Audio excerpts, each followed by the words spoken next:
once you log into the admin, on the left, go to Pages, All Pages, and then we find the page that we want to change. Let's say it's this one, and we have choices here. I'm going to select Edit with Elementor, and then it takes a few seconds for that to load.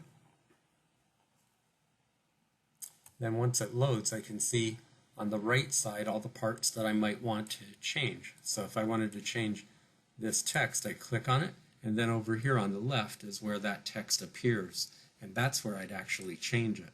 Then once I change it, so I'm just going to remove the period here, and then I'm going to put the period back. Now, below that, we can see a green button down here that says Update. So I would click Update to save that change I made. Now on the other part, down here, we have these. So if I wanted to change one of those, I click on it, and then we see them all here on the left. So I'd click on the one I wanted to change. There's the text that I might want to change, and then I'd click the green Update button. Once I click that green button, then it saves the change, and I can get out of here.